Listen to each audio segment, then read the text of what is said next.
semua isu yang muncul secara kepepet ini adalah sebenarnya manifestasi dari kegalauan saja. Jadi kelompok kanan itu mau marah, kelompok kiri ini kecewa. Fahri Hamzah tuding kubu Ganjar dan Anies sebarkan isu pemakzulan Jokowi. Waketum Partai Gelora Indonesia Fahri Hamzah menegaskan, narasi pemakzulan Presiden Jokowi sengaja diembuskan. Pemakzulan Presiden Jokowi oleh kelompok kiri dan kanan, pasangan Capres dan Cawapres 01 dan 03. Menurut Fahri Hamzah, kubu Ganjar dan kubu Anies marah karena melihat kemenangan pasangan Prabowo-Gibran. Pasangan Prabowo-Gibran yang mengusung narasi keberlanjutan dan rekonsiliasi sudah tidak bisa dibendung lagi. Jadi intinya, adalah semua yang muncul karena kepepet, sebenarnya itu manifestasi dari kegalauan, ujarnya.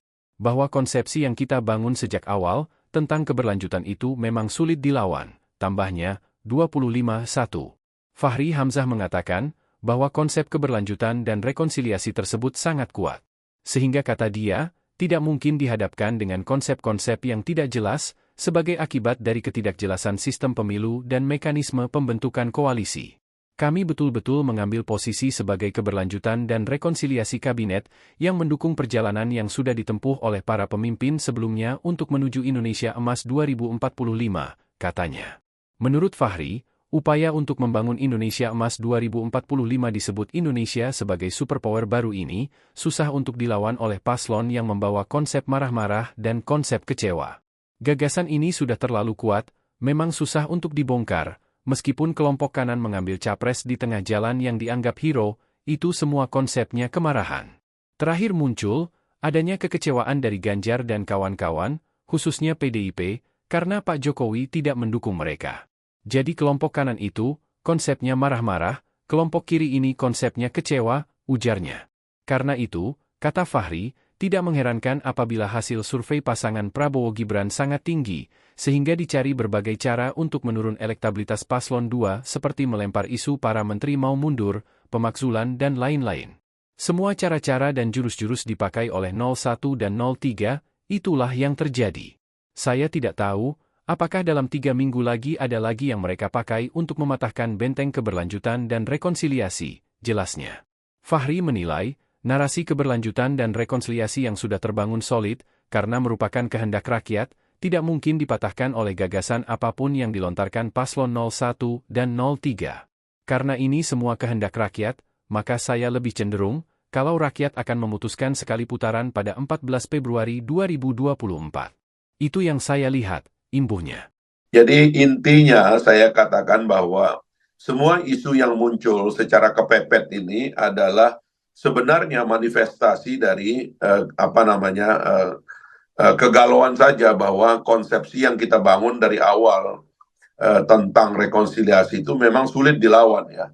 Karena itu sangat kuat sekali dihadapkan dengan konsep-konsep yang tidak jelas terkait sistem pemilu kita ini dan mekanisme pembentukan koalisi. Sehingga betul-betul mengambil posisi sebagai keberlanjutan dari kabinet ya, dan kemudian mendukung perjalanan yang sudah ditempuh oleh para pemimpin sebelumnya untuk menuju Indonesia Emas 2045. Di Gelora dikatakan itu membangun Indonesia sebagai superpower baru, itu memang susah dilawan karena itu terlalu kuat begitu.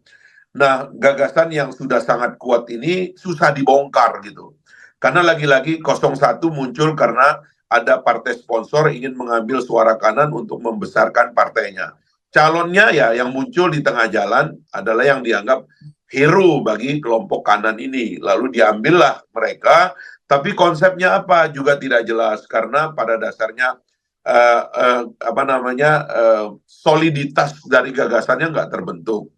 Yang kedua, yang muncul terakhir, yaitu adanya kekecewaan dari Ganjar dan kawan-kawan, khususnya PDIP, karena tidak nampak Pak Jokowi mendukung mereka sejak akhir, sehingga kecewa. Jadi kelompok kanan itu mau marah, kelompok kiri ini kecewa.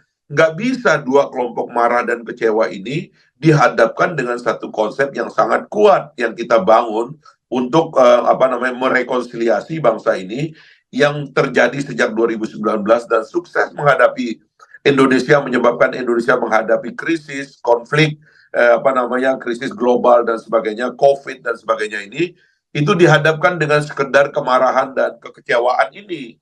Jadi itulah sebabnya kita sangat kuat, dan karena itu surveinya sangat tinggi, dan karena surveinya sangat tinggi itu mau diturunkan dengan cara pun nggak bisa. Download Tribun X sekarang, menghadirkan lokal menjadi Indonesia.